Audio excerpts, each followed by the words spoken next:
법무장관님, 네네.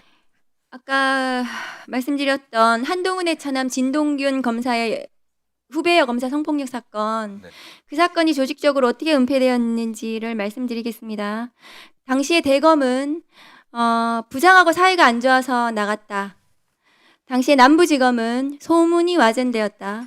남부지검의 문찬석 2차장 검사는 그냥 본인이 좀 힘들어서 쉬고 싶어서 사직했다. 이렇게 조직적으로 은폐가 이루어졌습니다.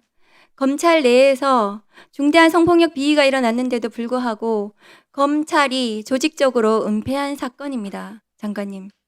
그래서 검찰이 지금 성폭력 사건 수사를 말할 자격이 있는가? 그걸 되묻는 것입니다. 검찰에서 사건이 은폐된 사건이 이 사건뿐만이 아닙니다. 아까 존경하는 서영교 위원장님께서도 말씀하셨다시피 김학의 성폭력 사건은 보안 수사로 검찰이 은폐했습니다. 그 사건 봐주기 수사한 검사, 은폐한 검사 누구도 수사받고 처벌받지 않았습니다.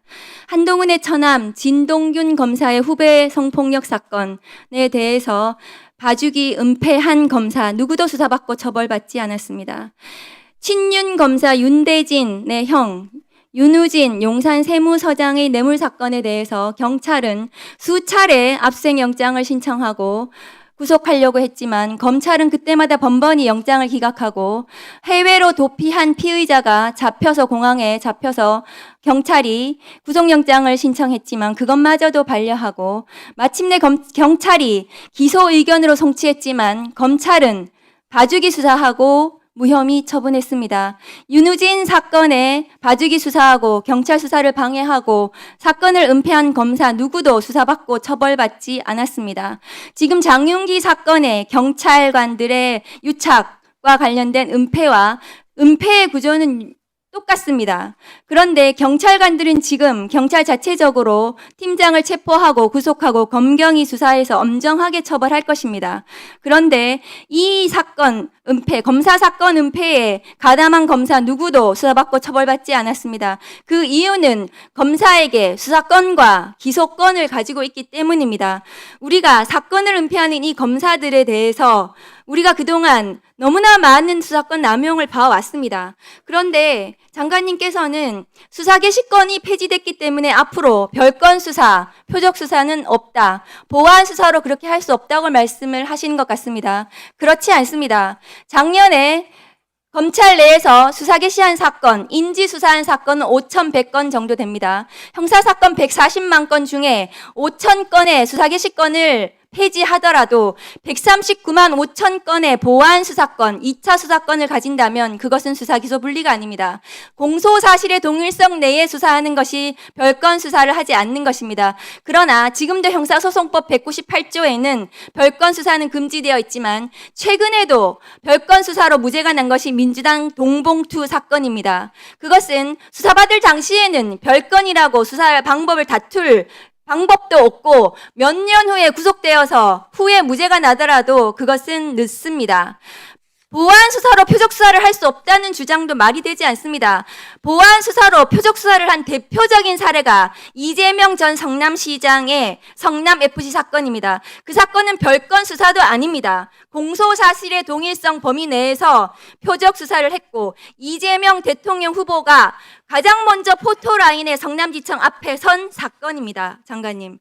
보안 수사로 표적 수사와 별건 수사가 불가능하니 이제 수사 개시권을 폐지했으니 수사권 남용은 없다는 주장은 맞지가 않습니다. 그러면 이재명 정부는 형사사건 140만 건 중에 수사 개시권 5천 건만 폐지하는 것을 검찰개혁으로 하신다면 처음부터 그렇게 국민들께 약속하셨다면 그것을 동의하는 국민들은 아무도 없을 것입니다. 수사와 기소의 분리는 수사권의 전면적 폐지와 공소청의 검사가 공소 제기와 공소 유지 업무에 충실하게 하는 것이 바람직한 검찰 개혁입니다. 그래서 검사의 수사권을 폐지하되 경찰 수사의 문제점, 검찰의 기소권의 문제점들을 공수처나 중수청 등의 제3의 기관에서 그 비위를 잡아내고 수사하고 처벌하고 그렇게 가자는 것이 검찰 개혁의 전체적인 설계 방향입니다. 법무부는 정부 방침에도 불구하고 계속해서 보안 수사권에 연연하는 이런 태도로 법무부 장관님도 그렇고 차관 목사님도 그렇고 이 자리에서 계속해서 그런 식의 말씀을 계속하고 계셔서 그래서 제가 문제 제기를 하는 것입니다.